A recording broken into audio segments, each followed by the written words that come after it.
Hi friends, welcome to my channel Khammam Kings. దయచేసి నా ఛానల్ని సబ్స్క్రైబ్ చేసుకొని ఒక లైక్ ఇవ్వండి. Thank you. ఈరోజు గరికపాటి నరసింహారావు గారి గురించి నేను ముఖ్యమైన విషయాలు తెలియజేస్తాను. గరికపాటి నరసింహారావు గారు వీరిని పత్రికల్లో, టీవీల్లో, ఫేస్బుక్లో, యూట్యూబ్లో, ప్రసాద మాధ్యమాల్లో, అంటే సెల్లుల్లో వచ్చే వివిధ రకాల ఇన్స్టాగ్రామ్ అని, వేరే రీల్స్ అని, ఫేస్బుక్లో రీల్స్ అని అట్లా ఆయన వస్తూ ఉంటాయి అన్నమాట. మాధ్యమాల్లో చూస్తూ ఉంటాం. ఇతను హాస్యంగా, వ్యంగ్యంగా, సెటైరికల్గా మాట్లాడటంలో దిట్ట అన్నమాట. వీరు పుట్టు పూర్వత్రాల్లోకి వెళ్తే తెలియని వారు ఎవరైనా ఉంటే తెలుసుకుంటారని పోస్ట్ పెట్టడం అయిందనమాట. వీరి గురించి పూర్తి విషయాలు తెలియని వాళ్ళకి ఈ విషయం తెలియజేస్తున్నాం. శ్రీ గరికపాటి నరసింహారావు గారు పశ్చిమ గోదావరి జిల్లా పెంటపాడు మండలం బోడపాడు అగ్రహారం వెంకట సూర్యనారాయణ వెంకటరమణమ్మ దంపతులకు 1958 సంవత్సరంలో సెప్టెంబర్ 14వ తారీఖు విలాంబి నామ సంవత్సరం భాద్రపద శుద్ధ పాడ్యమి నాడు జన్మించారు. వీరు MA 2, ఎంఫిల్ 2, PhDలు చేశారన్నమాట. 2 PGలు చదివారు, 2 PhDలు చేశారు. ఉపాధ్యాయ వృత్తిలో 30 సంవత్సరాలు పనిచేశారన్నమాట. వీరు గవర్నమెంట్ ప్రభుత్వ ఉపాధ్యాయుడిగా. వీరిది పశ్చిమ గోదావరి జిల్లా పెంటపాడు మండలం బోడపాడు అగ్రహారం అన్నమాట. వీరి గ్రామం, అక్కడ పుట్టి పెరిగింది. తర్వాత వీరి భార్య పేరు శారద గారు. వీరికి 2 కొడుకులు అన్నమాట. శ్రీ అనే ఒకళ్ళకి, గురజాడ అనే ఒకళ్ళకి, 2కి పేర్లు పెట్టుకున్నారు వారు. ప్రస్తుతం హైదరాబాద్లో నివాసం ఉంటున్నారు. వారు రిటైర్డ్ అయిపోయిన తర్వాత. గరికపాటి నరసింహారావు గారు కవి, రచయిత, ఉపన్యాసకులు అయినప్పటికీ అవధానిగా సుప్రసిద్ధులు అన్నమాట. కవి, రచయిత అయినా కానీ వీరు అవధానిగా, అంటే వీళ్ళు ప్రవచనాలు చెప్పడంలోనే ఎక్కువ మనకి తెలుసు. సుమారు 300 అష్టావధానులు, 8 అర్ధశతాలు. మొదటి అవధానం 1992 సంవత్సరంలో విజయదశమి రోజు చేశారన్నమాట.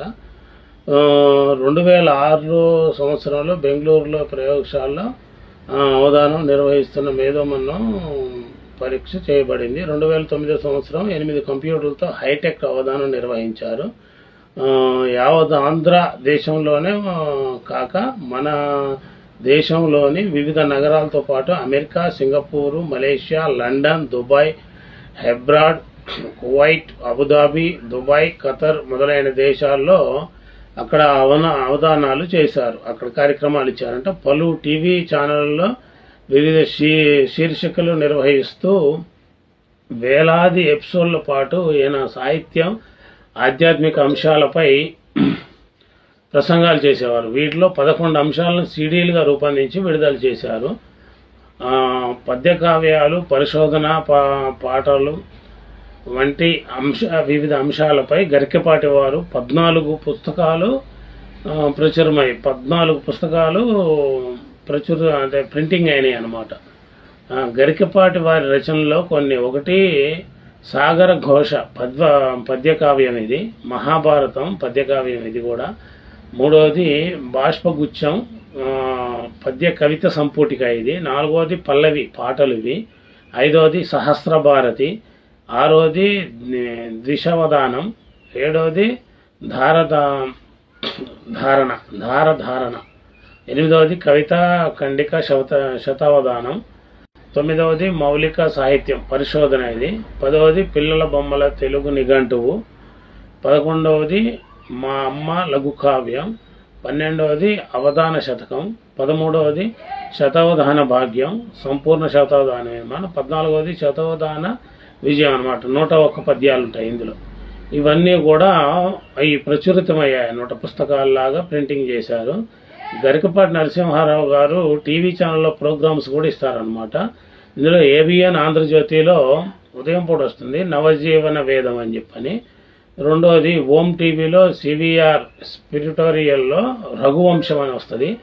3వది భక్తి టీవీలో ఆంధ్ర మహాభారతం 1818 ఎపిసోడ్లు అనమాట. అది నడుస్తూనే ఉంది. 4వది భక్తి టీవీలో తరతరాల తెలుగు పద్యం ఒకటి వస్తుంది. 5వది దూరదర్శన్ సప్తగిరిలో మంచి కుటుంబం అని వస్తుంది. 6వది ఈటీవీ 2లో చమక్కులు అంటే తెలుగు వెలుగు అని ఒకటి వస్తుంది. 7వది తెలుగు 1.com ఇంటర్నెట్ ఛానల్లో సాహిత్యంలో హాస్యం ఒకటి వస్తుంది. గరికపాటి వారి సీడీలు డివిడీలు ఒకటి పరికరిస్తే పద్యం హాస్య పద్యాలు అనమాట. 2వది శివానందం లహరి. 3వది సౌందర్య లహరి. 4వది కనకధార స్తవము. 5వది భక్త ప్రహ్లాద. 6వది గజేంద్ర మోక్షము. 7వది కాశీఖండము. 8వది భగవద్గీత. 9వది శకుంతలలో ప్రాముఖ్యము. 10వది శ్రీకాళహస్తి మహస్యం. 11వది సాగర ఘోష. 1116 పద్యాలు ప్లస్ 20 గంటల వ్యాఖ్యానం ఉంటుంది అనమాట ఆ డివిడీలో. ఇవన్నీ ఆయన డివిడీలు లభిస్తాయి అన్నమాట. గరికపాటి వారికి లభించిన బిరుదులు అన్నమాట. 1 ప్రవర్చన కిరీటి. 2వది అమెరికా అవధాన భారతి. 3వది ధారణ బ్రహ్మ రాక్షసుడు 1997లో వచ్చింది. ఇది సహస్ర భారతి 96, అవధాన శారద 95, శతావధాన నిష్పతి 94, శతావధాన కళ ప్రపూర్ వచ్చింది. తర్వాత గరికపాటి వారు అందుకున్న సత్కారాలు సన్మానాలు. 1 ఎంఫిల్లో యూనివర్సిటీ ఫస్ట్ సాధించినందుకు అప్పటి ముఖ్యమంత్రి ఎన్టీ రామారావు గారి ద్వారా 2 స్వర్ణ పథకాలు బహరించారు. 89లో 2 కనకాభిషేకాలు భీమవరం. 97లో వెదురుపాక విజయదుర్గ పీఠం. 2004లో సువర్ణ కంకణం కాకినాడ. 99లో విశాఖపట్నం. 2003, 2004, 2005లో సువర్ణ కంకణాల కాకినాడ 1999, విశాఖపట్నం 2003, 2004 మరియు 2005లో స్వర్ణ కంకణాలు ఇచ్చారు. 4వది పొట్టి శ్రీరాములు తెలుగు విశ్వవిద్యాలయం వారిచే అవధాన రంగంలో ప్రతిభా పురస్కారం. 2002 సాగర ఘోష కావ్యానికి సాధన సాహిత్య పురస్కారం హైదరాబాద్ వారిచే. 2003 తెలుగు విశ్వవిద్యాలయం వారిచే సాగర ఘోష కావ్యానికి పురస్కారం. 2004లో నండూరి రామకృష్ణాచార్య పురస్కారం. ఇవన్నీ గాక వారికి పద్మశ్రీ పురస్కారం కూడా లభించింది. కేంద్ర ప్రభుత్వం ఇటీవల పద్మశ్రీ కూడా ఇచ్చింది. ఇవన్నీ ఆయన కందుకూరి వీరేశలింగం జయంతి అంటే వీరికి గరికపాటి నరసింహారావు గారికి కందుకూరి వీరేశలింగం గారంటే చాలా ఇష్టం అన్నమాట. వారు పట్ల వీరు బాగా ఉండేవాళ్ళు. వారి పేరు మీద కూడా రామయ్య పంతులు అవార్డు 1978లో కూడా తీసుకోవటం జరిగింది. ఆంధ్ర విశ్వవిద్యాలయం తెలుగులో ప్రావీణ్యంగాను. ఈ రకంగా వారు అన్ని రకాలుగా